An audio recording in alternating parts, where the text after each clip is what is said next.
Hello dear students, welcome back to our channel NEET Universe. My name is Sanjay Patel और हमें solve करना है NTA mock test number 51। ठीक है, तो इससे पहले आपका पेपर बच रहा है 50 और 49। तो उसके जो बचे हुए क्वेश्चन हैं, इंपॉर्टेंट क्वेश्चन जो अच्छे लेवल के क्वेश्चन हैं, उनको हम करा देंगे। बाकी आप लोग पेपर सॉल्व कर लेना। ठीक है, तो चलिए शुरू करते हैं। पहला क्वेश्चन यहाँ पे, इसको हम लोग पूरा सॉल्व करेंगे। 45 के 45 क्वेश्चन करना है हमको।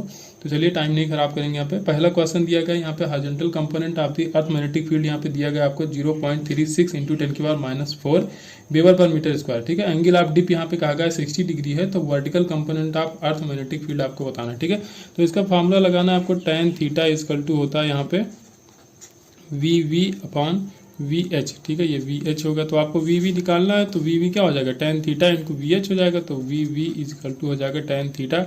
tan 60 की वैल्यू होती है √3, तो √3 इंटू 0.36 इंटू 10⁻⁻4। बस इसका वैल्यू निकालना है आपको। तो यहाँ पे इसकी √3 की वैल्यू होती है 1.7 इंटू 0.36 इंटू 10⁻⁻4। ठीक है, बस इसको सॉल्व करना है। तो याद आएगा 0.62 into 10⁻⁻4 weber per metre square. ठीक है, क्वेश्चन नंबर दूसरा यहाँ पे दिया गया है। ये एक सर्किट है, ठीक है, इलेक्ट्रिकल सर्किट है। तो यहाँ पे आपको क्वेश्चन में कहा गया कि जो 2 ओम का रेजिस्टेंस दिख रहा है, इसमें 2 एम्पियर की करंट है। तो 6 ओम रेजिस्टेंस में कितना करंट आएगा। तो इसमें कोई फार्मूला नहीं लगाएंगे हम लोग, थोड़ा देखते हैं इसमें क्या करना है।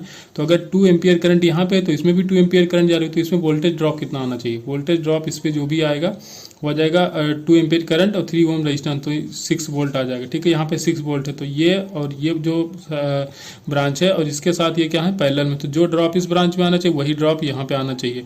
तो देखिए अब क्या करना है, यहाँ पे गए 2 एम्पियर करंट। अब यहाँ पे हमको लाना है कि 6 वोल्ट का ड्रॉप यहाँ भी आना चाहिए। ठीक है, 6 वोल्ट का ड्रॉप जो भी आ रहा है वो यहाँ भी आना चाहिए। तो देखिए अब उसके लिए क्या करेंगे हमको, और 6 और 3 का अगर पैरेलल में रेजिस्टेंस निकालेंगे तो क्या हो जाएगा, 2 ओम आएगा। 2 और 1 ये भी 3 ओम आ जाएगा। तो 3 ओम ऊपर 3 ओम नीचे। तो ऊपर जब ऊपर वाली ब्रांच में 2 एम्पियर करंट जा रहा है तो नीचे भी 2 एम्पियर ही आएगा, क्योंकि सेम रेजिस्टेंस है। ठीक है, तो 2 एम्पियर आएगा। तो यहाँ पे ड्रॉप कितना आ जाएगा, यहाँ पे हो जाएगा 2 वोल्ट का ड्रॉप। टोटल ड्रॉप आपको चाहिए 6 वोल्ट का। तो इसके थ्रू कितना ड्रॉप आना चाहिए, 4 वोल्ट का आना चाहिए। तो यहाँ भी 4 वोल्ट होगा, यहाँ भी 4 वोल्ट होगा, क्योंकि ये दोनों पैरेलल में। तो इसके थ्रू आना चाहिए 4 वोल्ट का ड्रॉप। तो 4 volt equal to V equal to I R लगाओगे। आई आपको निकालना है, आर दिया है 6 ओम। तो आई इक्वल टू हो जाएगा 4/6 या 2/3 एम्पियर के बराबर।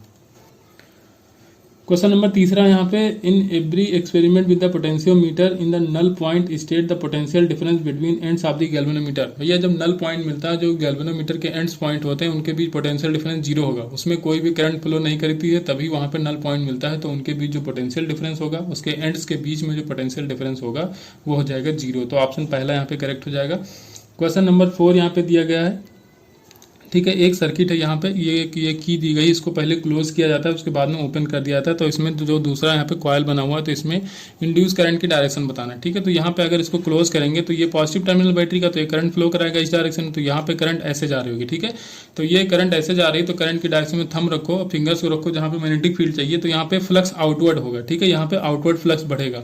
तो इस कॉयल में जो करंट आएगी तो वो क्या करना चाहेगी, इस फ्लक्स को दबाना चाहेगी। ठीक है, यहाँ पे मैग्नेटिक फील्ड अपवर्ड आएगा। ठीक है, यहाँ पे इस वायर की वजह से मैग्नेटिक फील्ड क्या होगा, अपवर्ड डायरेक्शन में होगा। तो ये ऐसा करंट फ्लो कराएगी कि यहाँ पे मैग्नेटिक फील्ड डाउनवर्ड हो। ठीक है, इसको दबाना चाहिए। तो पहले यहाँ पे क्लॉकवाइज करंट आएगा। अब बाद में बैटरी के जो यहाँ पे जो की दिया गया, इसको ओपन कर दोगे। तो ओपन करोगे तो करंट फिर से कम हो जाएगी, खत्म हो जाएगी। तो जब करंट कम होने लगेगी तो यह क्या करना है, ये बढ़ाना चाहेगा। तो फिर से यहाँ पे क्लॉकवाइज करंट आएगी। ठीक है, एंटी क्लॉकवाइज करंट आ जाएगी बाद में जब इसको की को ओपन करोगे। तो यहाँ पे डी ऑप्शन है, एक clockwise current pulse and then the anti clockwise current. पहले क्या होगा, जब की को क्लोज करोगे तो यहाँ पे क्लॉकवाइज करंट आएगी। जब की को फिर से ओपन कर दोगे, ठीक है, तो क्या हो जाएगा, फिर से एंटी क्लॉकवाइज करंट आएगी। ठीक है, करंट अपना डायरेक्शन को रिवर्स कर देगी। क्वेश्चन नंबर 5 दिया गया, यहाँ पे आपको बताना है time constant and steady state में करंट बताना है। ठीक है, टाइम कांस्टेंट जो टॉ होता है वो क्या होता है, R/L होता है। ठीक है, L/R होता है, सॉरी L/R। तो L की वैल्यू दिया 2 हेनरी, R दिया है, देखिए इक्विवेलेंट रेजिस्टेंस आपको चाहिए। ठीक है, तो इक्विवेलेंट रेजिस्टेंस कितना हो जाएगा यहाँ पे, अगर स्टीडी स्टेट की बात की जाए तो ये शॉर्ट सर्किट की तरह वर्क करेगा। ठीक है, ये क्या हो जाएगा, शॉर्ट सर्किट की तरह वर्क करेगा। तो ये 8 ओम ये पैरेलल में तो हो जाएगा 4 और 4 सीरीज में तो हो जाएगा 8। ठीक है, तो कितना टोटल इक्विवेलेंट रेजिस्टेंस आ जाएगा 8 ओम के बराबर। तो 2/8 हो जाएगा। ठीक है, तो यहाँ पे 0.25 लिख सकते। तो ये आ जाएगा आपका टाइम कांस्टेंट। ठीक है, और आपको करंट चाहिए। तो करंट इक्वल टू क्या करोगे, I equal to V/R। We की वैल्यू है 6 वोल्ट, आर की वैल्यू अभी आपने निकाला 8। तो ये हो जाएगा 3/4। ठीक है, 3/4 या इसको लिख सकते हो आप 0.75, ठीक है, एम्पियर के बराबर हो जाएगा। क्वेश्चन नंबर 6 दिया हुआ यहाँ पे इलेक्ट्रिक डाइपोल मोमेंट दिया गया है P, ठीक है, ये प्लेस यूनिफॉर्मली इलेक्ट्रिक फील्ड में E, जिसका और P और E के बीच का जो एंगल है वो 90 डिग्री दिया गया है। तो कह रहा है work done to turn the dipole through the angle 180 degree. 90 पे पहले रखा था, बाद में कितना ले जाना 180, तो पहले 90 पे था, 180 और रोटेट कराओगे तो टोटल एंगल कितना रोटेशन हो जाएगा 270 का हो जाएगा। तो देखिए जो वर्क होगा वो क्या हो जाएगा, चेंज इन पोटेंशियल एनर्जी। तो you final minus U initial करें, यू फाइनल माइनस PE, ठीक है, पोटेंशियल एनर्जी का फॉर्मूला क्या होता है माइनस आप PE कॉस थीटा, तो माइनस PE कॉस 270 और माइनस क्या यू इनिशियल, इनिशियल कितना था माइनस PE कॉस 90, कॉस 90 की वैल्यू हो जाएगी 0, तो ये टर्म पूरा हो जाएगा 0। और यहाँ पर 270 की वैल्यू, तो 270 भी 0 ही होता है, ठीक है। अगर एंगल आपको निकालना नहीं आता, इस तरह कुछ भी दे दे तो हम बताते हैं आप कैसे निकालो, ठीक है। जैसे आपको निकालना है कॉस 70 का, तो कॉस यहाँ से चलो, ठीक है, यहाँ से आओगे, ये 90 चल दिया आपने, यहाँ पे 90 चलोगे तो 180 हो जाएगा, और यहाँ जाओगे तो 270 हो जाएगा। यहाँ पहुंचोगे तो यहाँ पे साइन आपका ऐसे पहले बना लो, ये कॉस कर लो, ये माइनस कॉस, ये साइन, ये माइनस साइन, ठीक है। यहाँ पहुंच लो तो हो जाएगा 0, तो साइन 0 की वैल्यू होती है 0। ऐसे आपको कॉस 180 की चाहिए, यहाँ से चलो 180 जाओगे तो 90 ये 90 है, तो यहाँ पहुंच जाएगा 180 और कॉस 180 की वैल्यू हो जाएगी यहाँ पे माइनस कॉस 0, ठीक है। यहाँ क्या है कॉस 0 हो जाएगा तो माइनस 1 हो जाएगा। ऐसे आप निकाल सकते हो बहुत आसानी से, ठीक है। तो ये 0 हो जाएगा, तो टोटल जो वर्क डन आ जाएगा वो हो जाएगा 0 के बराबर। क्वेश्चन नंबर 7 है, कोई पैरेलल प्लेट कैपेसिटर, ठीक है, इसको चार्ज किया गया है और इसके बाद बैटरी को डिस्कनेक्ट कर दिया गया। बैटरी को डिस्कनेक्ट करने के बाद एक डाइलेक्ट्रिक प्लेट इसमें इंसर्ट किया गया है, ठीक है। तो आपसे पूछा है कौन सा ऑप्शन इसमें करेक्ट नहीं है, ठीक है। तो पहला पोटेंशियल एनर्जी का दिया गया, तो पोटेंशियल एनर्जी यू होता है, तो जब बैटरी को डिस्कनेक्ट करते हैं तो वहाँ पे चार्ज कांस्टेंट हो जाता है। तो चार्ज के फॉर्म में अगर पोटेंशियल एनर्जी का फॉर्मूला लिखा जाए तो लिखो Q²/2C। अब देखो जो C होता है, तो अगर डाइलेक्ट्रिक कांस्टेंट को इंसर्ट करोगे तो C इंक्रीज करेगा, तो C इंक्रीज करना चाहिए, तो यहाँ पे पोटेंशियल एनर्जी क्या होना चाहिए, डिक्रीज होना चाहिए, ठीक है। तो यहाँ पे कह रहा है पोटेंशियल एनर्जी इंक्रीज करेगा, तो ये ऑप्शन यहाँ पे गलत है, तो पहला ऑप्शन सही हो जाएगा क्योंकि रॉन्ग ही पूछा है। अगर आपको चेक करना है तो B, C और D भी चेक कर सकते हो, डिक्रीज इन पोटेंशियल एनर्जी, ठीक है, तो ये सही है भाई, पोटेंशियल एनर्जी डिक्रीज होगा क्योंकि C यहाँ पे बढ़ रहा है। Decrease in electric field, electric field क्या होता है, E=E0/K होता है, तब जब K की वैल्यू बढ़ेगी तो इलेक्ट्रिक फील्ड डिक्रीज हो जाएगी, ये भी सही है। इंक्रीज इन कैपेसिटेंस, भाई कैपेसिटेंस तो इंक्रीज हो, कैपेसिटेंस का फॉर्मूला होता है ε0A/K/D, ठीक है। तो वहाँ पे जब अगर K बढ़ा रहे हो तो कैपेसिटेंस भी बढ़ जाएगा, ठीक है, जैसा कि हमने बताया भी। ये हो गया आपका क्वेश्चन नंबर 7।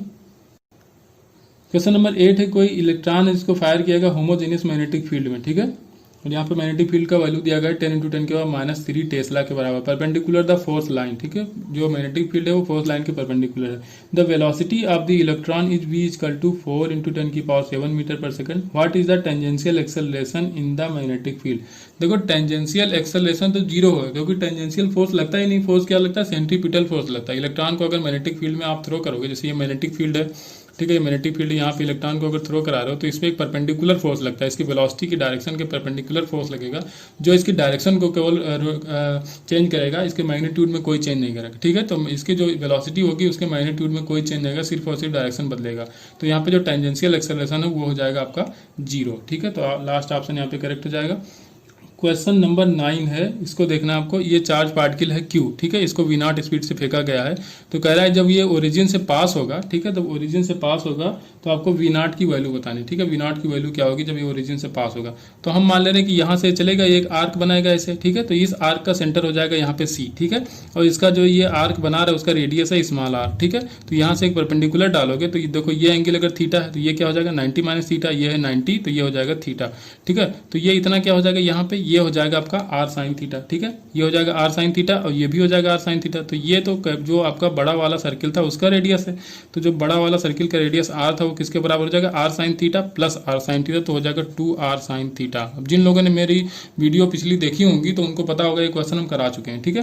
तो ये आ गया आपका r = 2r sin थीटा, तो r = 2, r की वैल्यू क्या लिखोगे mV0/Q × V, ठीक है, Q V मैग्नेटिक फील्ड वाला भी लिखना है इंटू साइन थीटा, ठीक है। आपको क्या चाहिए यहाँ पे V0 चाहिए, तो सारी चीज़ों को एक तरफ ले जाओ तो हो जाएगा RQV/2mV0 साइन थीटा, ठीक है, ये हो जाएगा V0 के बराबर। ऑप्शन आपका सही हो जाए दूसरा QVR/2m साइन थीटा, ठीक है। अरे यार V0 यहाँ भी लिख दिया, ठीक है, V0 ही तो निकालना था, ठीक है। तो चलिए मूव करते हैं नेक्स्ट क्वेश्चन पे। क्वेश्चन नंबर 10 है, यहाँ पे सोलर रेडिएशन दिया गया है, ठीक है, और उसका टेम्परेचर दिया गया है 6000 केल्विन। तो maximum intensity emitted of the wavelength कहा गया है यहाँ पे 4800 एंगस्ट्रॉम है। फिर से कह रहा है सन वर टू कूल, अगर सन ठंडा हो जाए 6000 केल्विन से 3000 केल्विन तक, then the peak intensity would be. देखिए वेवलेंथ जो होता है, तो अगर वीन्स डिस्प्लेसमेंट लॉ से देखो तो lambda T equal to constant होता है। तो जो वेवलेंथ होता है इनवर्सली प्रोपोर्शनल टेम्परेचर होता है। जब टेम्परेचर को आधा करोगे तो वेवलेंथ डबल हो जाएगा, ठीक है। जब टेम्परेचर को हाफ करोगे तो वेवलेंथ क्या हो जाएगा, डबल हो जाएगा। यहाँ पे वैल्यू रख के भी देख सकते हो, इसको डायरेक्टली सॉल्व कर सकते हो, पेन उठाने की जरूरत ही नहीं है। तो अगर 4800 था तो उसको 2 से मल्टीप्लाई कराओ तो 9600 हो जाएगा, ठीक है। 96, हाँ 100 ही हो जाएगा। सेकेंड ऑप्शन यहाँ पे करेक्ट हो जाएगा। क्वेश्चन नंबर 11, ये अच्छा क्वेश्चन है। इसमें कहा गया pressure of the given mass of the in A gas thermodynamic system change in such A way that 20 joule of heat is release. 20 joule heat release हो रही है, ठीक है। तो -20 जूल लिख दोगे, ठीक है। और फिर कहा गया इसमें gas and 8 joule of work done on the gas. Work done on the gas ये भी नेगेटिव हो जाएगा, तो W इक्वल टू -8 जूल हो जाएगा। तो आपसे कहा गया है कि if the initial internal energy of the gas is 30 joule, then the final internal energy आपको बताना। तो प्लॉट लगाओ first law of thermodynamic, delta Q equal to delta U plus W. Delta Q कितना दिया, -20 दिया गया है। इसको लिखो U final minus U initial, और ये -W हो जाएगा, ठीक है। क्योंकि माइनस में दिया तो हो जाएगा माइनस, माइनस इधर लाओगे तो हो जाएगा -12, ठीक है। प्लस हो जाएगा तो -12 आ जाएगा। यू फाइनल आपको बताना है, यू इनिशियल की वैल्यू आपको दी गई है 30 जूल, हाँ 30 जूल दी गई, ठीक है। तो 30 को उस तरफ लगाओ तो माइनस है तो प्लस हो जाएगा, ठीक है। तो यहाँ पे यू फाइनल की वैल्यू आ जाएगी +18 जूल, ठीक है। ये +30 हो जाएगा, +30 -12 तो +18 जूल के बराबर हो जाएगा। क्वेश्चन नंबर 12 है। यहाँ पे कोई आइडियल रेफ्रिजरेटर है जिसका जो लोअर टेम्परेचर है, ठीक है, वो दिया गया है -13 degree Celsius. Coefficient of performance इसमें दिया गया है 5। तो टेम्परेचर ऑफ द ईयर आपको सराउंडिंग का टेम्परेचर बताना। तो भैया इसका डायरेक्ट फार्मूला है eta equal to T2 upon T1 minus T2। Eta की वैल्यू दिया है 5, T2 की वैल्यू -13 डिग्री दिया, 273 में ऐड करोगे तो आ जाएगा 260 डिग्री अपॉन ये T1 आपको कैलकुलेट करना है -260 डिग्री। इस तरफ ले आओ तो 5T1 माइनस आप 260 इंटू 5 इजकल टू 260, ठीक है। तो T1 इजकल टू क्या हो जाएगा, 260 पहले से है, इधर 5 इंटू 260 तो 6 इंटू 260 हो जाएगा, 6 इंटू 260 अपॉन हो जाएगा 5, ठीक है। तो 5 से इसको कैंसिल आउट करो तो 5 टाइम्स जाएगा तो हो जाएगा 25, 1 बचेगा 2 हो जाएगा, तो आ जाएगा 52, 52 इंटू 6, ठीक है। तो 6 2 जा 12 हो जाएगा, 1 बचेगा, 6 5 जा 30 और 1 31, 312, ठीक है। अब इसमें क्या करोगे आप, 273 माइनस कर दोगे तो आ जाएगा 39 डिग्री सेल्सियस, क्योंकि डिग्री सेल्सियस में आंसर दिया गया है। तो कितना है, हाँ 312 है, तो माइनस करोगे 273 तो यहाँ पे आ जाएगा 39 डिग्री सेल्सियस। क्वेश्चन नंबर 13 है, ये भी अच्छा क्वेश्चन है, ठीक है। एक आइडियल डायटोमिक गैस दिया गया, ठीक है। इसका वॉल्यूम V1 है, प्रेशर P1 है। ये कह रहा है कि किसी प्रोसेस के थ्रू इसमें चेंज हो रहा है, और वो प्रोसेस क्या है, P directly proportional to V है, ठीक है। P directly proportional to V है, या लिख सकते हो PV की पावर -1 इक्वल टू कांस्टेंट। ये हो जाएगा आपका पॉलीट्रॉपिक प्रोसेस। तो यहाँ से C की वैल्यू निकालोगे तो क्या होता है, R अपन गामा -1 डायटोमिक है, तो क्या लिखोगे 7/5 -1 और माइनस क्या करोगे यहाँ पे R अपान x माइनस, ठीक है। x की वैल्यू -1 है तो -1, ठीक है। तो ये हो जाएगा -2 माइनस ये प्लस हो जाएगा, तो यहाँ पे लिखोगे, यहाँ पे LCM लोगे तो आ जाएगा 5 ऊपर जाएगा तो 5R/2 प्लस यहाँ पे हो जाएगा R/2, तो यहाँ पे 6R/2 हो जाएगा या 3R के बराबर। तो जो C की वैल्यू आ जाएगी वो आ जाएगी 3R के बराबर। अब आपको क्या कहेगा यहाँ पे, at the end of the pressure root mean square speed of the molecule has double, ठीक है। तो root mean square velocity VRMS जो होता है क्या होता है 3RT अपॉन कैपिटल M। तो इसको डबल होने के लिए टेम्परेचर क्या होना पड़ेगा, 4 टाइम्स होना पड़ेगा, ठीक है। तो यहाँ पे डेल्टा T क्या हो जाएगा, 4 टाइम्स जब इंक्रीज करोगे तो पहले T1 था तो बाद में हो जाएगा 4T1, ठीक है। तो यहाँ पे डेल्टा Q, अब देखो, अब डेल्टा क्यू हमको देखना है, तो डेल्टा क्यू इजकल टू क्या हो जाएगा, अब इसी में वैल्यू रखो, तो यहाँ पर हो जाएगा n, C की वैल्यू आपने निकाला 3R, ठीक है। ये C की वैल्यू निकल के आई 3R, और डेल्टा की जगह रखोगे तो 4T1 माइनस T1, ठीक है। पहले T1 था, अगर 4 गुना हो गया तभी तो VRMS डबल होगा, तो हो जाएगा 4T1, तो 4T1 माइनस T1 करोगे तो यहाँ पे आ जाएगा आपका 3T1, तो 3 3 जा 9, तो यहाँ पे हो जाएगा NR, ठीक है। 9 लिख दो, 9NRT1, ठीक है। इसको लिख सकते हो NRT1 को लिख सकते हो P1V1, तो 9P1V1, तो यहाँ पे जो डेल्टा क्यू निकल के आ जाएगा हो जाएगा 9P1V1 के बराबर। क्वेश्चन नंबर 14 है, if the by metallic strip is heated. कोई बाई मेटेलिक स्ट्रिप है, ठीक है, ये स्ट्रिप है और ये वाली स्ट्रिप है। तो कह रहा है इसमें किस तरह बेंडिंग होगी, तो भैया देखो उस तरह बेंडिंग होगी जिसका जो लीनियर कोफिशिएंट ऑफ एक्सपेंशन होता है वो कम होगा, उसी तरह बेंडिंग हो जाएगी। माना इसका अल्फा है, इसका बीटा है, तो अगर इसका कोफिशिएंट ऑफ लीनियर एक्सपेंशन कम है, ठीक है, तो इसका एक्सपेंशन कम होगा, इसका ज़्यादा है तो इसका एक्सपेंशन ज़्यादा हो जाएगा, तो ये ज़्यादा फैल जाएगा और ये कम फैलेगा। तो बेंडिंग उसी तरफ होगी जिसका लीनियर कोफिशिएंट ऑफ एक्सपेंशन जिसका कम होगा। तो पहला ऑप्शन यहाँ पे करेक्ट हो जाएगा। क्वेश्चन नंबर 15 है, यहाँ पे आइस पॉइंट दिया गया, स्टीम पॉइंट दिया गया है किसी पर्टिकुलर स्केल पे, ठीक है, 10 डिग्री और 80 डिग्री। तो टेम्परेचर उस स्केल पे कितना हो जा रहा है, यहाँ पे कहा गया 45 डिग्री है।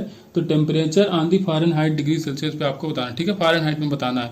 तो यहाँ पे देखो इसमें बताया कि 45 है, तो यहाँ पे रखो 45 माइनस जो लोअर टेम्परेचर दिया गया 10 डिग्री दिया गया, तो 10 करो। यहाँ पे हायर टेम्परेचर दिया गया 80 माइनस 10 करोगे, ठीक है, इजकल टू आपको निकालना है -32/180, ठीक है। यहाँ पे क्या बचेगा, 45 माइनस 10 करोगे बचेगा 35, नीचे बचेगा 70, हो जाएगा 1 f माइनस 32, यहाँ पे आ जाएगा 180, यहाँ पे 2 टाइम्स जाएगा तो 70 आ जाएगा, यहाँ पे कैंसिल करोगे ये आ जाएगा 90 के बराबर, 90 इस तरफ जाएगा, 90 प्लस 32, ठीक है। तो f की वैल्यू आ जाएगी 90 प्लस 32 तो 122 आ जाएगा, 122 फ़ारेनहाइट के बराबर, ठीक है, डिग्री फ़ारेनहाइट। क्वेश्चन नंबर 16 दिया गया, एक स्ट्रिंग है जिसको 2 रिजिड सपोर्ट से बांधा गया है, ठीक है, इसमें एक पल्स जनरेट की जाती है। तो मिनिमम टाइम बताना जिसके बाद स्ट्रिंग अपने जो ओरिजिनल शेप है उसको रिगेन करेगी। तो देखिए रिगेन कब करेगी, जब वो पूरा एक वेव कंप्लीट कर लेगी, ठीक है। तो देखिए यहाँ पे कितना चलना पड़ेगा इसको, इधर 4 मीटर चलना पड़ेगा, इधर 2 मीटर चलना पड़ेगा। तो 2 मीटर जाएगी भी, 2 मीटर आएगी भी, इधर भी 4 मीटर जाएगी, 4 मीटर आएगी। तो टोटल ये 6 है, तो कितना हो जाएगा 12 हो जाएगा।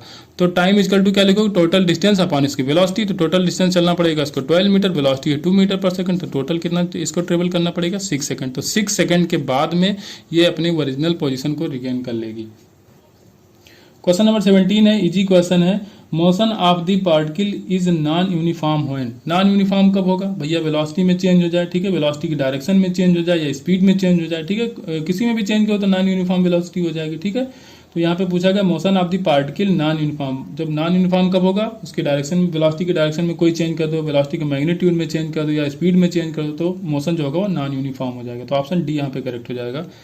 क्वेश्चन नंबर 18, ये मीडियम लेवल क्वेश्चन है, ठीक है, बहुत इजी भी नहीं है और ये बहुत टफ भी नहीं है। कोई प्रोजेक्टाइल है जिसका इनिशियल वेलोसिटी दिया गया है i + 2j के बराबर। तो इसमें आपको बताना है भैया ट्रेजेक्ट्री का इक्वेशन बताना, सीधे सीधे आप कहा जाए तो ट्रेजेक्ट्री का इक्वेशन बताना। तो यहाँ पे देखिए tan थीटा की वैल्यू निकालोगे तो y component upon x component, ये हो जाएगा 2/1। तो tan थीटा क्या होता है, tan थीटा आपका होता है परपेंडिकुलर, ठीक है, परपेंडिकुलर यहाँ पे हो जाएगा 2, ठीक है, अपॉन बेस, ठीक है, तो ये हो जाएगा 1, तो ये हो जाएगा आपका √5। तो cos थीटा की वैल्यू हमको चाहिए इसलिए हमने ये लिख लिया, ठीक है। अब यहाँ से देखो tan y = x tan theta, tan theta की वैल्यू आपने निकाला 2 माइनस g की वैल्यू रखो 10x² अपॉन 2।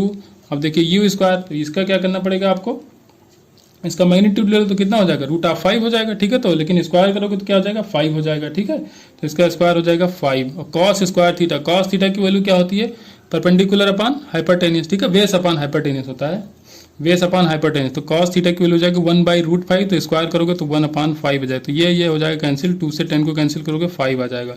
तो y जो आ जाएगा क्या आएगा 2x माइनस ऑफ 5x², ठीक है, ये निकल के आ जाएगा ट्रेजेक्ट्री का इक्वेशन। क्वेश्चन नंबर 19 है, कोई फोर्स है, ठीक है, force of kinetic friction does not depend. Kinetic force किस पे डिपेंड नहीं करता है, ठीक है, काइनेटिक फोर्स जो है फ्रिक्शनल फोर्स वो किस पे डिपेंड नहीं करता। तो relative velocity of the two surface in contact, तो इस पे डिपेंड नहीं करता है, बताते हैं कैसे। क्योंकि जो आपका फोर्स होता है एफ के, मान लो क्या होता है, हो जाएगा μk इंटू नॉर्मल रिएक्शन, ठीक है। तो नॉर्मल रिएक्शन किस पे डिपेंड करता है, mg पे। तो यहाँ पे रिलेटिव वेलोसिटी की तो कोई बात ही नहीं आएगी, ठीक है। तो यहाँ पे जो फोर्स ऑफ फ्रिक्शन होगा, ठीक है, काइनेटिक फोर्स ऑफ फ्रिक्शन, वो रिलेटिव वेलोसिटी पे डिपेंड नहीं करता है। बाकी देखिए नेचर ऑफ सरफेस पे डिपेंड करे, क्योंकि नेचर ऑफ सरफेस से क्या आपका डिसाइड होगा, ये जो μk है ये इसी से डिसाइड होता है, नेचर ऑफ सरफेस से। तो इस पर डिपेंड करेगा। नॉर्मल रिएक्शन तो भैया साफ साफ दिख रहा है, n पे डिपेंड कर रहा है, तो a पे डिपेंड नहीं करेगा। ए ऑप्शन क्या है आपका, the relative velocity of the two surface in contact. Question number 20 है, कोई स्फीयर है जिसका मास m दिया गया है, ये v वेलोसिटी 2v वेलोसिटी से मूव कर रहा है, ठीक है, ये कोलाइड करता है inelastically with another identical sphere of mass, ठीक है, किसी आइडेंटिकल स्फीयर से क्या करता है, कोलिजन इसका होता है। उसके बाद क्या कहा, after collision the first mass move the velocity v in the direction perpendicular to the initial velocity, find the speed of the second. देखो साफ साफ देखो तो एक कोई 2m का पार्टिकल है जो v वेलोसिटी से मूव कर रहा है, ठीक है, 2v वेलोसिटी से मूव कर रहा है, मास इसका m था, ठीक है। तो ये हो जाएगा 2mvi, बाद में आफ्टर कोलिजन ये हो जाएगा, आफ्टर कोलिजन ये इनिशियल वेलोसिटी के परपेंडिकुलर, तो हमने मान लिया कि ये z डायरेक्शन में जा रहा है, ठीक है। तो mvj हो गया, इसका हमको बताना है, तो ये हम मान रहे हैं कि mv है। बस मोमेंटम को बैलेंस करो तो हो जाएगा 2mvi इजकल टू यहाँ पे हो जाएगा mvj और प्लस mv, ठीक है। आपको mv चाहिए तो इसको mvj को इस तरफ ले आओ, तो mv इजकल टू क्या हो जाएगा 2mvi minus of v into J, ठीक है। तो m m m हो जाएंगे कैंसिल आउट, तो v इजकल टू क्या हो जाएगा, ठीक है। तो देखो अब इसका मैग्नीट्यूड हमको चाहिए, ठीक है। तो क्या करोगे 2v का स्क्वायर तो हो जाएगा 4v square plus of v square, तो यहाँ पे आ जाएगा v√5 के बराबर, ठीक है। कितना आ जाएगा, v√5 के बराबर आ जाएगा। क्वेश्चन नंबर 21 है, यहाँ पे कहा गया है कि कोई ऑब्जर्वर है, ठीक है, वो लेबोरेटरी में है। तो यहाँ पे एक 6 मेगा इलेक्ट्रॉन वोल्ट का प्रोटॉन है जिसको इंसिडेंट किया था किसी स्टेशनरी 12C टारगेट पे, ठीक है। यहाँ पे 12C दिया, कार्बन C12 पे इस पे इसको टारगेट किया था। The velocity of the centre of mass of the system, centre of mass of the system की वेलोसिटी आपको बतानी है यहाँ पे।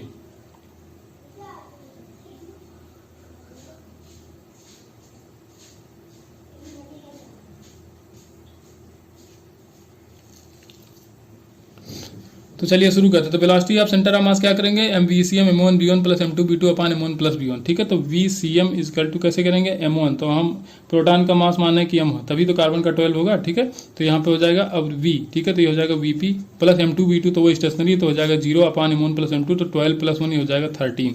तो जो vcm निकल के आ जाएगा वो क्या आ जाएगा, bp/13, मतलब जो प्रोटॉन की वेलोसिटी होगी उसका बाई 13 होगा। लेकिन अब प्रोटॉन की वेलोसिटी हमको नहीं पता, ठीक है। तो प्रोटॉन की वेलोसिटी नहीं पता, लेकिन काइनेटिक एनर्जी हमको दिया गया, तो वहाँ से कैलकुलेट करेंगे। तो काइनेटिक एनर्जी हाफ mv² दिया जाए, ठीक है। हाफ m, प्रोटॉन का मास होता है 1.6 इंटू 10 की पावर -27, हाफ mv² मतलब bp का स्क्वायर इजकल टू क्या, काइनेटिक एनर्जी आपको दिया गया कितना, 6 मेगा इलेक्ट्रॉन वोल्ट, तो 6 इंटू 10 की पावर 6 हो जाएगा, ये हो जाएगा। मेगा इलेक्ट्रॉन वोल्ट दिया था तो 1.6 इंटू 10 की पावर -19 से मल्टीप्लाई करा के आप जूल में निकालोगे, ठीक है। तो यहाँ पे vp², ठीक है, vp² इधर हो जाएगा, बाकी सारी चीज़ें इस तरफ ले जाओगे, 2 ऊपर मल्टीप्लाई हो जाएगा, ठीक है। तो यहाँ पे जो vp की वैल्यू निकल के आएगी, या सीधे vp² निकालोगे तो आ जाएगा 12 इंटू 10 की पावर 14, ठीक है। ये आ जाएगा 12 इंटू 10 की पावर 14, ठीक है। या bp निकालोगे तो क्या आ जाएगा, 2√3 आ जाएगा, ठीक है। 2√3 इंटू 10 की पावर 7 आ जाएगा, ठीक है। ये आ जाएगा आपका vp। अब यहाँ पे vcm चाहिए, ठीक है। तो vcm चाहिए, vp की वैल्यू रखो, vp की वैल्यू क्या रखोगे, 2√3 इंटू 10 की पावर 7, ठीक है। तो आपका vcm निकल के आ जाएगा, ठीक है। तो vcm आपको चाहिए, तो यहाँ पे रखो vp 2√3 इंटू 10 की पावर 7 अपान 13, ठीक है। यहाँ से एक जहाँ पे पावर कम कर दो, यहाँ पे हो जाएगा 20/13, ठीक है। इनकी 10 की पावर ये 6 रह जाएगा, ठीक है। तो बस अब यहाँ पे आ जाएगा 20/13, ठीक है। बस इसको सॉल्व करो तो ये आ जाएगा 2.6 इंटू 10 की पावर 6, ठीक है, मीटर पर सेकंड। 2.6 इंटू 10 की power 6 metre per second. Question number 22 है, कोई ऑब्जेक्ट है जिसको प्रोजेक्ट किया गया 10 मीटर पर सेकंड से, एंगल दिया गया है प्रोजेक्शन का 30 डिग्री, ठीक है, विद द हॉरिजॉन्टल। ये n इक्वल पार्ट में टूट जाता है, ठीक है। क्या होता है, n इक्वल पार्ट्स में टूट जाता है। उसके बाद इसका एक पार्ट जो गिरता है वो यहाँ पे जो जहाँ पॉइंट ऑफ प्रोजेक्शन है वहाँ से √3 मीटर के डिस्टेंस पे है, और जो दूसरा पार्ट गिरता है वो 7√3 डिस्टेंस पे गिरता है। दूसरा नहीं, मतलब जो n पार्ट में टूटा तो एक पार्ट तो आ गया √3 डिस्टेंस पे, तो बाकी n-1 पार्ट चले गए 7√3 डिस्टेंस पे, ठीक है। तो आपको यहाँ पे बताना, if all the fragment strike the ground at the same time find the value of n। Value of n मतलब बताना कि कितने पार्टिकल में ये टूटेगा, ये आपको यहाँ पर बताना है।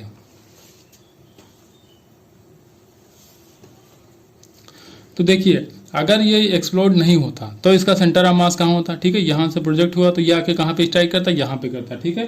तो ये आपका आता है यहाँ पे। तो इसकी अगर रेंज निकाली जाए, ठीक है, हॉरिजॉन्टल रेंज, तो r इक्वल टू क्या होता है, u² sin 2 theta upon g। तो u स्क्वायर मतलब 10 मीटर पर सेकंड दिया है, 10 मीटर पर सेकंड है, तो ये हो जाएगा 100, ठीक है। ये थोड़ा अच्छा क्वेश्चन है, ठीक है, ये अच्छे लेवल का क्वेश्चन है। और sin 2 थीटा, ठीक है, तो sin 60 रखोगे तो √3/2 कर दोगे, ठीक है, अपान g करोगे तो 10 से 10 कैंसिल आउट, 2 से 10 को कैंसिल करोगे 5 आ जाएगा, तो आ जाएगा 5√3। तो पहले कहाँ पे जाता, 5√3 पे जाता। तो देखिए हम बैलेंस करते हैं यहाँ पे। तो पहले जाता ये 5√3, मास कितना था, m था, ठीक है। लेकिन कितने पार्टिकल थे, n पार्टिकल हैं, एक का मास m मान लिया हमने, ठीक है। एक पार्टिकल का m मान लिया तो टोटल n पार्टिकल, तो मास इसका हो जाएगा nm। ये किसके बराबर हो जाएगा, अब देखिए ये कहाँ पे आ रहा है, ये आ रहा है आपका √3, ठीक है। सेंटर से कितनी दूरी पे ये था, ये तो था 5√3, यहाँ पे आता तो फिर उसको बैलेंस कर रहे हैं। फिर ये कहाँ पे आ रहा है, एक पार्टिकल √3 इंटू m, ठीक है, और प्लस बाकी जो n-1 पार्टिकल है n-1 m, ये कहाँ पे जा रहे हैं 7√3 पे, ठीक है। 7√3, ये 7 है, ध्यान रखना, ये 7 है, ठीक है। अब जो इसमें कैंसिल आउट हो रहा है कैंसिल करो, तो यहाँ पे m कैंसिल आउट हो जाएगा √3, m√3 और यहाँ पे m और √3 गया, ठीक है। इधर बचा 5 इंटू n, यहाँ पे बचेगा 1 प्लस यहाँ पे 7 इनसाइड मल्टीप्लाई कराओगे 7n माइनस ऑफ 7, ठीक है। -7 है, ये +1 है तो -6 हो जाएगा, ठीक है। यहाँ पे ये लाओगे तो 7 - 2 तो हो जाएगा 2n, तो 2n इजकल टू आ जाएगा 6, तो n इजकल टू यहाँ पे आ जाएगा 3। तो टोटल कितने फ्रेगमेंट्स में टूटेगा? 3 फ्रेगमेंट्स में टूटेगा। क्वेश्चन नंबर 23 है, अगेन अच्छा क्वेश्चन है। कोई वॉल है जो इसकी वेलोसिटी दी गई v, ये कि ये मैसिव वॉल है, ठीक है, ये मैसिव वॉल है जिसका वेलोसिटी दिया गया u, ठीक है, ये वॉल की तरफ ही आ रहा है, ठीक है, तो इससे टकराता है तो इलास्टिक इम्पैक्ट यहाँ पे होता है। तो आपको बताना है कि elastic impact last for a time delta T, ठीक है, अगर डेल्टा टी में लास्ट हो जा रहा है इसका इम्पैक्ट जो है उस कितनी देर तक रहता है? डेल्टा टी में रहता है। तो ऑप्शन यहाँ पे 4 दिए गए, उनके हिसाब से आपको आंसर देना है।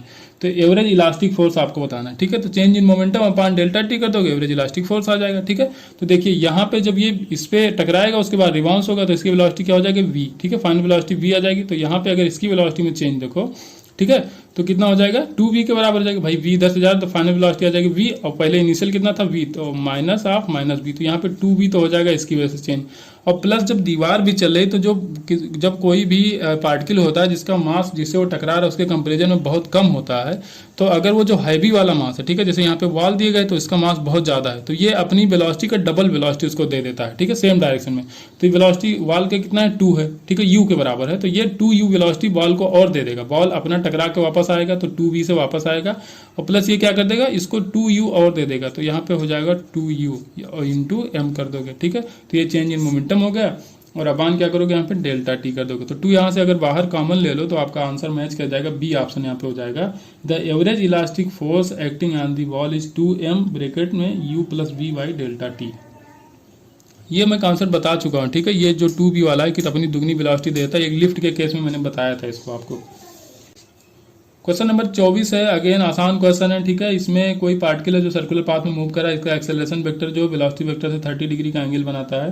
तो ratio of centripetal acceleration to tangential acceleration, भैया अगर ये सर्कुलर पाथ है, ठीक है, ये हो गई आपकी वेलोसिटी वेक्टर, ये है आपका ये एक्सेलरेशन है, तो ये कितना एंगल बनाता है?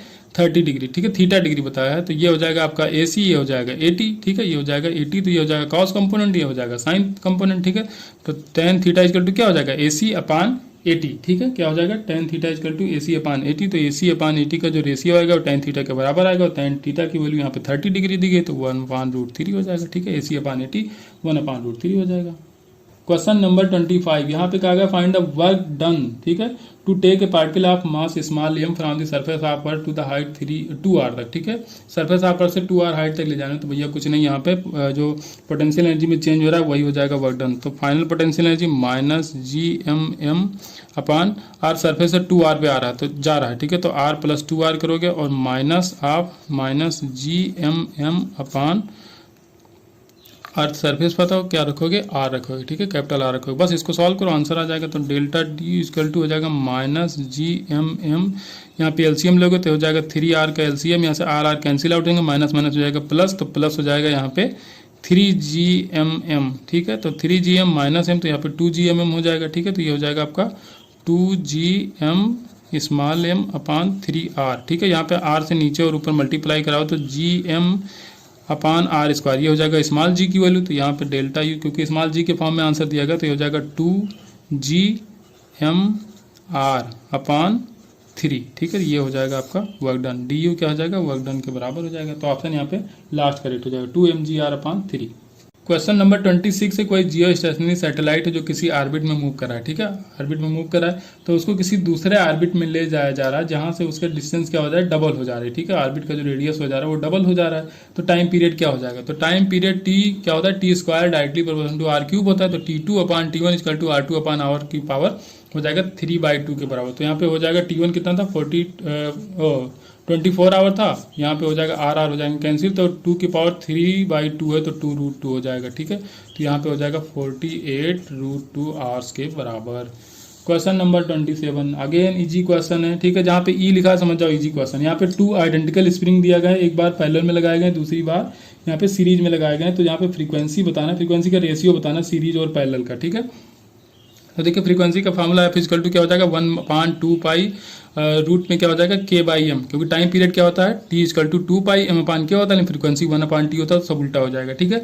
तो अब यहाँ पे जो फ्रीक्वेंसी है directly proportional to root of K हो जाएगा, जो फ्रीक्वेंसी है directly proportional to root of K हो जाएगा, तो fs upon fp equal to हो जाएगा रूट ऑफ के जो हो जाएगा सीरीज का, तो सीरीज में जो दो लगे हैं के, तो k/2 हो जाएगा, सीरीज में k/2 हो जाएगा, और फिर पैरेलल में क्या हो जाएगा 2k के बराबर हो जाएगा, k हो जाएगा k से कैंसिल, और यहाँ पे आ जाएगा 1/4, बाहर निकालोगे रूट के तो आ जाएगा 1/2, तो 1:2 आ जाएगा। ठीक है। क्वेश्चन नंबर 28, यहाँ पे दिया गया कोई पार्टिकल जो मूव कर रहा है जिसका एक्सेलरेशन का इक्वेशन दिया गया है। ठीक है। Alpha equal to minus of beta x. ठीक है, ये हमने इनसाइड मल्टीप्लाई करा दिया, वैसे दिया था alpha equal to minus b x minus 2, inside multiply करा दिया। तो ये जो इक्वेशन आता है इसको ओरिजिनल इक्वेशन से अगर कंपेयर करोगे तो वहाँ पे होता है A minus of omega square X plus X nought या ए नॉट कुछ भी होता है। ठीक है। तो ये ओमेगा स्क्वायर की जगह लिखा है बीटा। ठीक है। तो ओमेगा स्क्वायर की जगह बीटा लिखा है, तो ओमेगा की जगह लिख दोगे आप रूट ऑफ बीटा। ओमेगा की जगह क्या लिख सकते हो आप, क्या पूछा गया इसमें, टाइम पीरियड पूछा गया, तो ओमेगा की जगह लगेगा 2π/t। ठीक है। तो t निकालना है तो t इधर आएगा, बीटा इसके नीचे आ जाएगा, तो t इक्वल टू क्या हो जाएगा 2π/रूट ऑफ बीटा। ये बीटा है, बी मत समझ लेना। क्वेश्चन नंबर 29 है, वॉल्यूम ऑफ ब्रिक यहाँ पे दिया गया है 2.197 लीटर। ये सबमर्ज किया गया है किसी लिक्विड में। ठीक है। ये बैलेंस किसको करा है, 2.54 kg मास को बैलेंस करा है। ये बीम स्केल पे जो मास दिया गया है तो किसको बैलेंस करा है, ये 2.54 से बैलेंस हो रहा है। तो वेट ऑफ द ब्रिक आपको बताना है। ठीक है। तो यहाँ पे देखो जो ब्रिक है इस पर क्या लग रहा होगा, एक तो ये जो रस्सी में टेंशन फोर्स होगा ये लगेगा, और थ्रस्ट फोर्स जो लग रहा होगा ऊपर, ठीक है, वो लगेगा, और इसका वेट लगेगा नीचे की तरफ। ठीक है।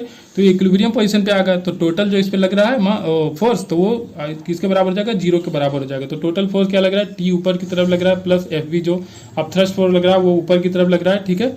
अब ये माइनस ऑफ डब्ल्यू, क्योंकि इसका डब्ल्यू नीचे लग रहा है, किसके बराबर हो जाएगा, 0 के बराबर हो जाएगा। ठीक है। तो डब्ल्यू आपको चाहिए तो डब्ल्यू को इधर ले आओ तो प्लस हो जाएगा। तो टेंशन, अब टेंशन किसके बराबर हो जाएगा, एम जी के बराबर हो जाएगा। एम कितना दिया गया था, किससे बैलेंस हो रहा था, 2.54 kg। ठीक है। तो एम जी, तो एम जी की वैल्यू दिया है 2.54, ठीक है, सॉरी 54 kg दिया था। तो एम जी करना है तो जी से 10 से मल्टीप्लाई करो तो ये हो जाएगा टेंशन, प्लस अब जो लगाना है आपको जो इस पर आप थर्स्ट फोर लगा रो वी जी। ठीक है। तो रो की वैल्यू रखोगे 10⁻3, और वी वॉल्यूम आपको दिया है 2.197 लीटर दिया, तो 10⁻³ से मल्टीप्लाई करा लो इसको। ठीक है। ये क्या हो जाएगा आपका मीटर क्यूब में हो जाएगा। ठीक है। अब क्या करना है हमको, रो वी जी, जी की वैल्यू कितना रखोगे 10 रखोगे, बस इसको सॉल्व करना है। तो बस इसको सॉल्व करोगे तो आपका आंसर निकल के आ जाएगा 10⁻+3, 10⁻³ हो जाएगा कैंसिल, और इसको मल्टीप्लाई कराओ तो यहाँ पे 21.97 आ जाएगा, और इसको करोगे तो 25.4 आ जाएगा। ठीक है। तो 25.4 प्लस 21.97। ठीक है। तो दोनों को ऐड कर लेंगे तो आ जाएगा यहाँ पे 46.43 के आसपास आएगा। ठीक है। क्वेश्चन नंबर 30, ये भी आसान क्वेश्चन है। कोई कैपिलरी ट्यूब है जिसमें वाटर राइज करता है 4 सेंटीमीटर तक। तो कह रहा है cross sectional area of the tube अगर 1/4 कर दिया जाए तो what would be the rise of the height. ठीक है। कितना हाइट तक वो राइज करेगा। तो क्रॉस सेक्शनल एरिया देखिए, एरिया डिपेंड करता है रेडियस पे। ठीक है। रेडियस अगर एरिया 1/4 हो रहा है तो रेडियस को हाफ किया हो गया होगा। ठीक है। तो यहाँ पे हाइट जो होता है तो जो राइज करता है कैपिलरी ट्यूब में तो 2t cos theta upon r रो जी होता है, तो r के इन्वर्सली प्रोपोर्शनल। तो अगर एरिया को 1/4 कर रहे हैं तो रेडियस क्या हो जाएगा 1/2 हो जाएगा, और रेडियस 1/2 होगा तो जो हाइट होगा वो डबल हो जाएगा। तो पहले 4 सेंटीमीटर राइज हो रहा था तो बाद में कितना हो जाएगा 8 सेंटीमीटर का राइज होगा। तो इसमें सॉल्व करने की जरूरत ही नहीं है। क्वेश्चन नंबर 31, ये अच्छा क्वेश्चन, यहाँ पे पैरेलल एक्सिस थ्योरम लगना है। ठीक है। फिगर में जैसा कि आपको दिख रहा है वो यहाँ पे एक सेंटर है। ठीक है। सेंटर ऑफ मास ओ पे दिया गया है और इसका मास दिया गया है m। तो आपको बताना है कि इसमें दिया गया हाँ ICC dash equal to I0 है, तो IAA डैश बताना है आपको। इस एक्सिस पे बताना है कि जो मोमेंट ऑफ इनर्शिया होगा क्या होगा। यहाँ पे ICC डैश के लिए कहा गया है कि I0 है, तो हम इसको मान ले रहे हैं कि ये VV डैश है जो यहाँ सेंटर ऑफ मास से पास हो रहा है, ये हो जाएगा आपका VV डैश। तो चलिए इसको सॉल्व करते हैं। तो अब देखो अगर हम पैरेलल एक्सिस थ्योरम लगाते हैं C पे, ठीक है, अगर C पे पैरेलल एक्सिस थ्योरम लगाते हैं तो ICC डैश क्या हो जाएगा यहाँ पे जो सेंटर ऑफ मास के थ्रू जो हो जाएगा। ठीक है। तो सेंटर ऑफ मास के थ्रू क्या हो जाएगा IVV डैश। ठीक है। हो जाएगा सेंटर ऑफ मास के थ्रू प्लस MD स्क्वायर। ठीक है। पैरेलल एक्सिस थ्योरम यही तो होता है, तो क्या लगाएंगे MD स्क्वायर, तो ये हो जाएगा आपका MD स्क्वायर का, ये हो जाएगा ICC। अब अगर IAA हमको निकालना है, ठीक है, IAA डैश। ठीक है। IAA डैश अगर इस एक्सिस के थ्रू निकालना तो यहाँ भी पहला एक्सिस थ्योरम लगाओ, तो यहाँ पे क्या करोगे IBB लगाओगे। ठीक है। मतलब जो सेंटर ऑफ मास पे होगा, तो IVV डैश प्लस आप क्या करोगे MD स्क्वायर, तो M तो वही रहेगा, D कितना रखो D प्लस D, ये हो जाएगा 2D, 2D का स्क्वायर करोगे तो 4D स्क्वायर हो जाएगा। अब आपको चाहिए आई आई डैश, ठीक है, आई ए डैश आपसे पूछा गया क्वेश्चन में, आई बी बी। अब इसकी वैल्यू कैसे रखोगे, I C C dash minus M D square रख दोगे, तो ये क्या हो जाएगा, I C C dash minus M D square, minus M D square होगा प्लस 4 MD स्क्वायर, तो यहाँ पे सीधे लिख दो प्लस 3 MD स्क्वायर, बात खत्म हो जाएगी, प्लस 3 MD स्क्वायर। और आई सी सी डैश की वैल्यू आपको दिया गया था शायद क्वेश्चन में, आई नॉट दिया गया था जहाँ तक मुझे पता है, हाँ आई नॉट दिया गया, तो ये हो जाएगा आई नॉट प्लस 3 MD स्क्वायर के बराबर। तो ऑप्शन यहाँ पे सही हो जाएगा सी। वैसे आई सी सी इसमें डायरेक्टली रख दिया है, ठीक है, आई नॉट रखा नहीं है, वैसे देता तो कोई दिक्कत नहीं, नहीं रखा तो यही ऑप्शन सही हो जाएगा, आप यहीं से टिक कर सकते हो। क्वेश्चन नंबर 32 है, ये भी अच्छा क्वेश्चन है। कोई मैन है जिसका मास दिया गया है कैपिटल एम, ये स्टैंड है किसी प्लैंक के ऊपर, उसका लेंथ दिया गया है एल और उसका मास दिया गया है 3m, वो फ्रिक्शनलेस सरफेस पे है, वो प्लैंक जो है वो फ्रिक्शनलेस सरफेस पे रखा गया है। कह रहा है if the mass of the plank is 3m, the distance that the man move relative to the ground, ground के रिलेशन में मैन कितना चलेगा, ठीक है। तो चलिए देखते हैं, तो प्लैंक कितना चलेगा, हम मान ले रहे हैं कि प्लैंक चल रहा है x, ठीक है, प्लैंक कितना चलेगा, x चलेगा, तो मैन कितना चलेगा, l माइनस एक्स चलेगा, क्योंकि मैन अल्टीमेटली कहाँ चल रहा है, प्लैंक के ऊपर चल रहा है, ठीक है। तो ये चलेगा 3mx, ठीक है, 3m किसका मास है, प्लैंक का मास है, तो ये चलेगा x, ठीक है, प्लैंक मान लो इस डायरेक्शन में x डिस्प्लेस हो रहा है, तो ये मैन कितना डिस्प्लेसमेंट होगा, उसका l माइनस एक्स हो जाएगा, ठीक है। तो इसको करोगे तो ये हो जाएगा आपका m मास, मैन का मास कितना m दिया गया और कितना चलेगा, l माइनस एक्स चलेगा, तो m और m हो जाएंगे कैंसिल, तो यहाँ पे आ जाएगा 3x और ये हो जाएगा l माइनस एक्स। तो आपको चाहिए यहाँ पे x की वैल्यू, तो यहाँ पे 4x इक्वल टू l हो जाएगा, तो x इक्वल टू हो जाएगा l/4 के बराबर।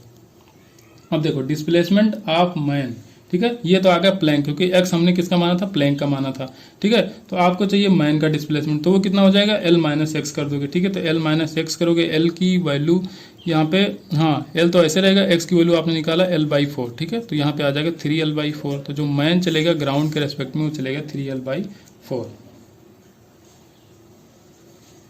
क्वेश्चन नंबर 33 है, the path of the scattered alpha particle, alpha particle का जो पाथ होगा वो क्या होगा, ठीक है। तो पहला दिया गया सर्कुलर, दूसरा दिया गया पैराबोलिक, तीसरा दिया गया इलिप्टिकल और चौथा दिया गया यहाँ पे डी ऑप्शन जो है वो हाइपरबोलिक दिया गया, ठीक है। तो देखिए यहाँ पे कोई कंजर्वेटिव फोर्स तो लग नहीं रहा। स्कैटरिंग क्या होता है, देखिए अल्फा पार्टिकल का बम्बार्मेंट कराया जाता है, ठीक है, न्यूक्लियस के ऊपर, तो क्या होता है न्यूक्लियस में पॉजिटिव चार्ज होता है, अल्फा के ऊपर भी पॉजिटिव चार्ज होता है, ये क्या होता है अपने पाथ से डेविएट होता है, ठीक है। तो उसका डेविएशन का जो पाथ आता है, ठीक है, वो आता है हाइपरबोलिक, क्योंकि वहाँ पे कोई कंजर्वेटिव फोर्स तो लग रहे हैं कि कोई कांस्टेंट फोर्स लग रहा है जिसकी वजह से वो सर्कुलर पाथ में मूव कर जाए। क्योंकि भाई देखिए अगर हम इलेक्ट्रॉन को थ्रो करते हैं मैग्नेटिक फील्ड में तो वहाँ एक कांस्टेंट फोर्स लगता है परपेंडिकुलर डायरेक्शन में, जिससे वो सर्कुलर पाथ में मूव करता है, ठीक है। तो वहाँ भी डिपेंड करता है किस एंगल पे फेंका गया, अगर 90 डिग्री पे फेंकोगे तभी वहाँ पे क्या बनता है, सर्कुलर पाथ बनता है, नहीं तो उससे कुछ और फेंकोगे तो वहाँ पे पैराबोलिक या इलिप्टिकल पाथ बन सकता है। तो ठीक है, और यहाँ पे क्या, अगर फिक्स पॉइंट की तरफ कोई फोर्स लग रहा होता है, ठीक है, किसी फिक्स पॉइंट की तरफ फोर्स लगे, जैसे हम अल्फा पार्टिकल को फेंक रहे हैं और किसी फिक्स पॉइंट की तरफ फोर्स लगे, तो ये क्या करेगा, इसको घुमा देगा, तो यहाँ पे पैराबोलिक पाथ बन सकता है, लेकिन यहाँ पे पैराबोलिक भी नहीं बनेगा, ठीक है। तो अब यहाँ पे देखना जो फोर्स लग रहा है तो किसी फिक्स पॉइंट से लग रहा है, जैसे अल्फा पार्टिकल यहाँ पे न्यूक्लियस रखा हो तो यहाँ इसी पॉइंट से तो फोर्स लग रहा है, ठीक है। तो जैसे जैसे यहाँ आएगा फिर डिफ्लेक्शन इसका शुरू होगा, ठीक है, डिफ्लेक्शन शुरू होगा तो धीरे धीरे फोर्स भी कम होता जाएगा, जैसे जैसे दूर जाता जाएगा तो फोर्स भी कम होता जाएगा, ठीक है। तो यहाँ पे जो भी पाथ बनेगा उसका तो हाइपरबोलिक बनेगा, ठीक है, कोई कांस्टेंट फोर्स नहीं, फोर्स की वैल्यू कम होती जाएगी, क्योंकि फोर्स है जो किसी पॉइंट सोर्स से लग रहा है, किसी फिक्स पॉइंट से फोर्स लग रहा है, तो इसका जो पाथ बन के आएगा वो हो जाएगा आपका रेक्टेंगुलर हाइपरबोला। क्वेश्चन नंबर 34 यहाँ पे कोई हाइड्रोजन एटम है जिसको कहा गया कि 5th एक्साइटेड स्टेट में था, वो बाद में कहाँ जा रहा है, ग्राउंड स्टेट में जा रहा है। तो velocity of requiring hydrogen atom आपको बताना है। तो पहले हम निकालते हैं कि एनर्जी में कितना चेंज होगा। तो E इक्वल टू क्या हो जाएगा, डेल्टा E इक्वल टू कहा जाए, डेल्टा E होगा ये -13.6 जेड स्क्वायर ब्रैकेट में 1/n फाइनल माइनस आप 1/n इनिशियल, ठीक है। n फाइनल कितना था, ग्राउंड स्टेट में आ रहा तो 1 रखोगे, यहाँ पे रखोगे 5th एक्साइटेड स्टेट में n की वैल्यू रखोगे 6, तो यहाँ पे आ जाएगा 1/36, एलसीएम लोगे तो यहाँ पे 35/36 आ जाएगा, ठीक है। और इसको थोड़ा और सिंप्लीफाई करोगे तो डेल्टा E की वैल्यू आ जाएगी 13.22, माइनस में आएगा क्योंकि ये देखिए 1 से थोड़ी सी वैल्यू कम आएगी, तो 35/36 तो 1 से थोड़ी सी कम आएगी, तो जो भी वैल्यू है वहाँ थोड़ा सा कम हो जाएगा, तो ये आ जाएगा -13.22। एग्जैक्ट नहीं बता सकते लेकिन बस ये कैलकुलेट करना ही पड़ेगा, तो एग्जैक्ट निकालना तो कैलकुलेट करो, नहीं तो अप्रॉक्सीमेशन ले सकते हो, क्योंकि यहाँ पे जो ऑप्शन दिए गए तो बहुत क्लोज ऑप्शन नहीं है, तो थोड़ा सा अप्रॉक्सीमेशन आप ले सकते हो इसमें। अब देखो, अब आपको क्या करना है, अब यहाँ पे जब ये आएगा अपने एक्साइटेड स्टेट से ग्राउंड स्टेट में तो कोई फोटान इमिट करेगा, ठीक है, फोटान कोई इमिट करेगा। फोटान का जो एनर्जी होती है ई, वो क्या किसके बराबर होती है, P इंटू सी होता है, ठीक है, momentum into speed of light, ठीक है। ये फोटान के लिए है, ये मैटर वेव के लिए नहीं है, ठीक है। तो यहाँ पे देखो, अब आपको क्या चाहिए, यहाँ पे बताना रिक्वायरिंग हाइड्रोजन एटम, ठीक है। तो जो जैसे मान लो कि ये न्यूक्लियस था, ठीक है, ये हाइड्रोजन एटम, यहाँ से कोई फोटान निकलेगा, ये फोटान निकल रहा है, ठीक है। तो जो फोटान का मोमेंटम होगा वही न्यूक्लियस का भी मोमेंटम होगा, ठीक है। तो हम किसी का भी निकाल लें, अगर फोटान का निकालेंगे तो न्यूक्लियस का आपका निकल के आ जाएगा, ठीक है। तो यहाँ पे देखो हमको बताना requiring velocity of hydrogen atom, ठीक है। तो हम फोटान का निकाल रहे हैं इससे, ठीक है।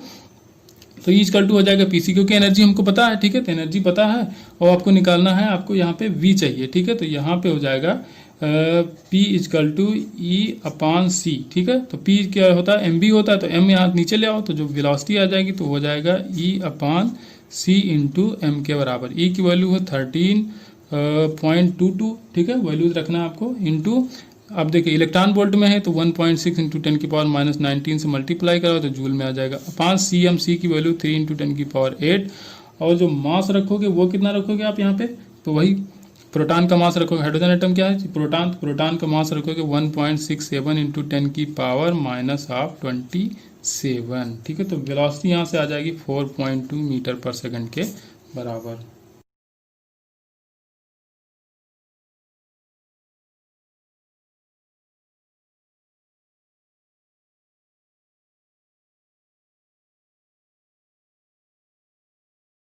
क्वेश्चन नंबर 36, ठीक है। क्वेश्चन नंबर 36 है, यहाँ पे कोई लाइट है जिसकी फ्रीक्वेंसी दिया गया है 1.5 टाइम द थ्रेशोल्ड फ्रीक्वेंसी, ठीक है। थ्रेशोल्ड फ्रीक्वेंसी कितना दिया है, 1.5 टाइम, मतलब ये अगर देखा जाए एच न्यू रखना है तो 1.5 न्यू रखोगे, माइनस यहाँ पे एच न्यू रखोगे, ठीक है। तो यहाँ पे अब कोई काइनेटिक एनर्जी का फोटान निकल रहा होगा, ठीक है। बाद में कहा गया है if the frequency of light is half and intensity is double, ठीक है। फ्रीक्वेंसी को हाफ कर दिया गया, इंटेंसिटी को डबल कर दिया, तो फोटो इलेक्ट्रिक करंट आपको बताना कितने टाइम्स हो जाएगी। तो देखो फोटो इलेक्ट्रिक करंट करने के लिए पहले आपको ये देखना पड़ता है कि इमिशन हो रहा है कि नहीं। अगर इमिशन होगा तभी तो करंट फ्लो करेगी, वरना करंट ही नहीं फ्लो होगी। तो देखो फ्रीक्वेंसी जब आधी कर दोगे, ठीक है, तो कितना था, ये थ्रेशोल्ड फ्रीक्वेंसी है म्यू नॉट, ठीक है, यह है न्यू नॉट, और पहले कितना था 1.5 टाइम्स, मतलब 1.5 न्यू नॉट। अब इसको आधी करो, तो आधी करोगे तो क्या आ जाएगा 0.75 न्यू नॉट आ जाएगा। और थ्रेशोल्ड फ्रीक्वेंसी कितनी न्यू नॉट है, मतलब जो फ्रीक्वेंसी की लाइट आप डाल रहे हो, ठीक है, वो क्या है आपकी थ्रेशोल्ड फ्रीक्वेंसी से कम है। तो थ्रेशोल्ड फ्रीक्वेंसी से कम होगा तो इमिशन ही नहीं होगा, और इमिशन जब नहीं होगा तो फोटो करंट आए ही कि नहीं, ठीक है, आएगी ही नहीं। तो क्या होगा ना 4 टाइम्स ना 2 टाइम्स, सीधे क्या हो जाएगा 0 टाइम्स द ओरिजिनल करंट, ठीक है। करंट निकलेगी ही नहीं, क्योंकि यहाँ पे इमिशन ही नहीं होगा अगर आप फ्रीक्वेंसी को हाफ कर दोगे तो, क्योंकि यहाँ पे 1.5 गुना था, हाफ करोगे तो 0.75 टाइम्स हो जाएगा, ठीक है। तो जब इंसिडेंट फ्रीक्वेंसी कम हो जाएगी थ्रेशोल्ड फ्रीक्वेंसी, तो इमिशन ही नहीं होगा, इमिशन नहीं होगा तो कोई करंट नहीं होगी। Question number 37. What is the force exerted by the photon of the intensity 1.4 kilowatt per meter square? It is fall on the perfect absorber radius, ठीक है। परफेक्ट एब्जॉर्बिंग मटेरियल पे इसको डाला जा रहा है, ठीक है। तो आपको फोर्स बताया, तो फोर्स इक्वल टू क्या हो जाएगा, यहाँ पे होता है P/C, ठीक है। अगर परफेक्ट एब्जॉर्बिंग हो तो P/C होता है, नहीं तो अगर परफेक्टली रिफ्लेक्टिंग सरफेस हो तो 2P/C होता है, ठीक है। तो यहाँ पे F इक्वल टू क्या करोगे P/C, तो C को ऐसे रखने दो। P को क्या लिख सकते हो आप, इंटेंसिटी इक्वल टू क्या होता है, energy per unit area per unit time, ठीक है। तो एनर्जी पर यूनिट टाइम हो जाएगा प्रेशर, ठीक है। ये क्या हो जाएगा, ये प्रेशर कह रहा हूँ यहाँ पावर, तो पावर की जगह क्या लिख सकते हो, इंटेंसिटी इंटू एरिया लिख सकते हो। तो यहाँ पे लिख दो इंटेंसिटी इंटू एरिया, ठीक है। अब सॉल्व करना आपको फोर्स, तो फोर्स इक्वल टू क्या लिखो, इंटेंसिटी आपको दिया गया यहाँ पे 1.4 किलोवाट, ठीक है। तो यहाँ पे लिख दोगे 3, और एरिया यहाँ पे 2 मीटर का रेडियस दिया गया, तो 4πr² करोगे तो 4πr², 2 का स्क्वायर करोगे आ जाएगा 4। सी की वैल्यू रखोगे 3 × 10⁸, ठीक है। बस इसको सॉल्व करोगे आपका आंसर आ जाएगा 2.35 × 10⁻⁻4 न्यूटन के बराबर।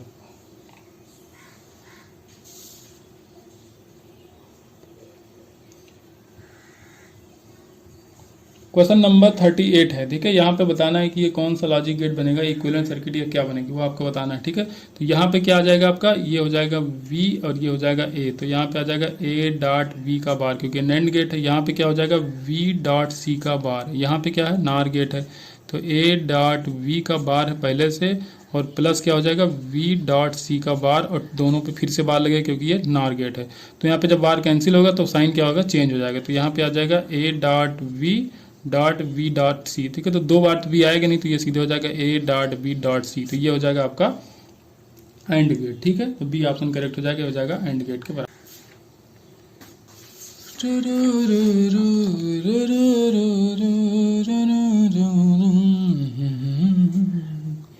क्वेश्चन नंबर 39 है, यहाँ पे कहा गया current gain alpha of the transition common base में कहा गया अल्फा की वैल्यू है 0.995, वीटा आपको बताना है। ठीक है, तो वीटा की वैल्यू के लिए क्या करते हैं हम लोग, वीटा इक्वल टू होता है अल्फा 1 माइनस अल्फा, अल्फा की वैल्यू 0.995, यहाँ पे 1 माइनस अल्फा करोगे तो आ जाएगा 0.005, पॉइंट हटाओ, पॉइंट और 3 पॉइंट यहाँ हटाओगे, 3 पोजीशन से 3 पोजीशन से यहाँ हटाओगे, तो ये इसको कैलकुलेट करोगे तो ये आ जाएगा 5 1 जा 5 4 बचेगा, 49 हो जाएगा, तो कितना हो जाएगा 5 9 जा 49। ठीक है, 5 9 जा 49, तो 5 9 जा 45। ठीक है, तो फिर से क्या बच जाएगा, 4 बच जाएगा, 4 और ये 5, तो फिर से 45 हो जाएगा, फिर से 5 9 जा 45, तो 199 आ जाएगा, ये आ जाएगा 199 के बराबर बीटा की value.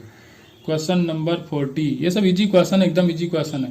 Question number 40 theoretical question, इसको याद ही करना है। इसमें कहा गया था emitter base junction of the transition. भैया इमीटर बेस जंक्शन जो होता है वो फॉरवर्ड बायसिंग उसकी होती है, और कलेक्टर बेस जंक्शन जो होता है रिवर्स बायस होता है। ठीक है, तो क्वेश्चन नंबर 40 बी ऑप्शन सही हो जाएगा। क्वेश्चन नंबर 41, यहाँ पे कहा गया एनपीएन ट्रांजिस्टर है, 10 की पावर 10 इलेक्ट्रॉन इंटर करते हैं इमीटर रीजन से। ठीक है, इन द 10 की पावर -6 सेकंड में। कह रहा है if the 2% electron are lost in the base region, base region में 2% इलेक्ट्रॉन लॉस हो जाते हैं, तो कलेक्टर करंट आपको बताना है, और collector current amplification factor beta भी आपको यहाँ पे बताना है। ठीक है, तो चलिए सॉल्व करते हैं इसको। तो पहले हम निकालते हैं करंट, इमीटर करंट कितनी होगी। ठीक है, तो आई ई इक्वल टू क्या लिखोगे, जितने नंबर ऑफ इलेक्ट्रॉन होंगे इंटू 1 इलेक्ट्रॉन पे चार्ज अपॉन टाइम, तो यहाँ पे आ जाएगा इमीटर का करंट। तो नंबर ऑफ इलेक्ट्रॉन कितना है इमीटर रीजन में 10 की पावर 10, एक इलेक्ट्रॉन पे चार्ज है 1.6 इंटू 10 की पावर -19 अपॉन टाइम कितना है 10 की पावर -6, ऊपर जाएगा 10 की पावर +6 जाएगा, 10 की पावर 16 हो जाएगा, तो यहाँ पे आ जाएगा 1.6 इंटू 10 की पावर -3। ठीक है, ये आ जाएगा आपका इमीटर करंट। ठीक है, अब देखिए बेस करंट क्या है, इसका 2% है। ठीक है, 2% इलेक्ट्रॉन इंटर करते हैं तो इसका मतलब 2% करंट भी होगी वहाँ पे, तो आई बी जो आ जाएगा इसका 2% आएगा, तो 1.6 2% मतलब 2/100 इंटू 10 की पावर -3, तो ये आ जाएगा आपका 0.032 मिली एम्पियर। ठीक है, यह क्या था 1.6 मिली एम्पियर था, ये क्या हो जाएगा 0.032 मिली एम्पियर के बराबर, ये आ जाएगा आपका बेस करंट। अब आप इक्वेशन पे जाओ तो जो इमीटर करंट होता है वो किसके बराबर होता है, base current plus collector current के बराबर होता है। जो इमीटर करंट होता है वो होता है बेस करंट प्लस आईसी के बराबर होता है। ठीक है, कलेक्टर करंट, तो यहाँ से आपको कलेक्टर करंट चाहिए, तो आईसी इक्वल टू क्या हो जाएगा आई अपॉन आई बी। आई की वैल्यू दिया 1.6 milli electron volt minus of 0.32 milli electron volt. ठीक है, यहाँ पे मिली इलेक्ट्रॉन वोल्ट आएगा, मिली एम्पियर आएगा, इलेक्ट्रॉन वोल्ट क्या बोला है, मिली एम्पियर आएगा। ठीक है, करंट पूछा गया, मिली एम्पियर आएगा, इसको माइनस करोगे तो कितना आ जाएगा 1.5 से बना जाएगा। ठीक है, क्योंकि इसको करो 1.60 करोगे, यहाँ पे और करो तो यहाँ पे हो जाएगा 0.32। ठीक है, इसको करोगे तो ये आ जाएगा 1.58 आ जाएगा, यहाँ से मिली एम्पियर के बराबर आ जाएगा। अब आपको चाहिए बीटा। ठीक है, तो बीटा इजकल टू क्या करोगे, बीटा इजकल टू होता है आपका आईसी। ठीक है, तो आईसी अभी आपने निकाला 1.58 मिली एम्पियर अपान क्या होता है आई बी वैल्यू आपने कैलकुलेट किया था कितना, ये आया था, ये आई बी तो है, हाँ आई बी है 0.032 मिली एम्पियर। ठीक है, इसको सॉल्व करो, बीटा की वैल्यू यहाँ पे आ जाएगी 49 के बराबर। क्वेश्चन नंबर 42 दिया गया, यहाँ पे कहा गया कोई पिक्चर है पेपर पे ड्रॉ किया गया है, इसके ऊपर एक ग्लास स्लैब रखा गया है। ठीक है, वो ट्रांसपेरेंट है, उसका थिकनेस दिया गया 5 सेंटीमीटर, तो ये अपीयर होता है ऊपर की तरफ उठी हुई दिखती है आपको, तो 1.5 सेंटीमीटर। ठीक है, तो अपरेंट शिफ्टिंग कितनी हो रही है 1.5 सेंटीमीटर की हो रही है। क्रिटिकल एंगल बताना, तो इससे हम निकालेंगे म्यू, और म्यू क्या होता है, म्यू इजकल टू क्या होता है 1/sin थीटा सी। ठीक है, या sin थीटा इजकल टू क्या होता है 1/म्यू होता है, तो यहाँ से 1/म्यू हम कैलकुलेट कर लेते हैं। तो जो शिफ्टिंग है 1.5 सेंटीमीटर की, 1.5 हो जाएगा, यहाँ पे 1 माइनस। ठीक है, इसको टी को यहाँ नीचे ले आओ, पहले ही ले आओ, तो टी है आपका 5, तो यहाँ पे लिख दो 5। ठीक है, इसकल टू क्या हो जाएगा 1 माइनस 1/म्यू, तो 1/म्यू की वैल्यू यहाँ पे निकाल लो, इधर आ जाएगा, तो ये आ जाएगा 1 माइनस ये पूरा इधर आ जाएगा, तो वो 1.5 को 3/2 भी लिख सकते हो, तो यहाँ पे लिख दो 3/10। ठीक है, 3/10 कर सकते हो ना, इसको करो तो ये आ जाएगा 7/10, तो 1/म्यू की वैल्यू आ जाएगी 7/10, तो मतलब कि 1/म्यू क्या होता है, किसके बराबर होता है, साइन थीटा सी के बराबर होता है, तो थीटा सी क्या हो जाएगा साइन इनवर्स 7/10 के बराबर। ठीक है, तो ये हो जाएगा लास्ट ऑप्शन यहाँ पे करेक्ट। क्वेश्चन नंबर 43, ये भी आसान क्वेश्चन है, कोई प्रिज्म है। ठीक है, इसमें मिनिमम डेविएशन जो दिया गया है, ठीक है, मिनिमम एंगल ऑफ डेविएशन जो देगा 39 डिग्री दिया गया है। बाद में कह रहा है जो साइडेड एरिया इसको काट के हटा दिया जाए तो एंगल ऑफ डेविएशन क्या होगा, तो डेल्टा मिन की वैल्यू क्या होती है म्यू -1 इंटू ए। ठीक है, ए पे डिपेंड कर रहा है, तो जब इसको बीच से काट दोगे तो ए क्या हो जाएगा a/2 हो जाएगा। ठीक है, तो डेल्टा मिन 2/डेल्टा मिन 1 इजकल टू क्या हो जाएगा A2/A1। तो A2 क्या हो जाएगा A/2 हो जाएगा, A1 क्या था A था, तो A और A कैंसिल आउट हो जाएगा, तो डेल्टा M2 की वैल्यू हो जाएगी डेल्टा M1 वो दिया था आपको 39, ठीक है 39/2 के बराबर। तो यहाँ पे क्या आ जाएगा 19.5 आ जाएगा, ठीक है। तो पहला ऑप्शन सही हो जाएगा यहाँ पे। क्वेश्चन नंबर 44 दिया गया total angular with of the central maxima. Central maxima देखिए, सेंट्रल मैक्सिमा का जो विद होता है वीटा अगर देखो तो होता है 2 लैम्डा d/a के बराबर होता है, ठीक है। अब यहाँ पे क्या करना है, एंगुलर विद हमको चाहिए, ठीक है। एंगुलर विद के लिए क्या करना पड़ेगा, इसको d से डिवाइड करना पड़ता है, इसको भी कैपिटल D से डिवाइड करो तो क्या आ जाएगा 2 लैम्डा/a, ठीक है। ये हो जाएगा आपका angular width, option B correct हो जाएगा। क्वेश्चन नंबर 45 आखिरी हम लोग पहुंच गए हैं, ठीक है। तो आप इसमें बताना when unpolarised light beam is incident from air into a glass at polarising angle. भैया जब पोलराइजिंग एंगल पे डाला जाता है, ठीक है, ये ग्लास है, ठीक है, यहाँ से अगर ये IP है, ये एंगल क्या है IP है, मतलब पोलराइजिंग एंगल है, तो यहाँ पे जो रिफ्लेक्टिंग रे होगी, ठीक है, वो टोटली पोलराइज होती है, ठीक है। जो रिफ्लेक्टेड लाइट होती है वो टोटली पोलराइज होती है और जो रिफ्रैक्टेड होती है वो पार्सली पोलराइज होती है। तो यहाँ पे पहला ऑप्शन, और ये कई बार पूछा जा चुका है यार, इसी NDA में कई बार आ चुका है, ठीक है। तो यहाँ पे पहला ऑप्शन सही हो जाएगा, रिफ्लेक्टेड लाइट इज पोलराइज 100%, ठीक है। तो पहला ऑप्शन यहाँ पे करेक्ट हो गया। तो मिलते हैं नेक्स्ट पेपर में, तो अभी के लिए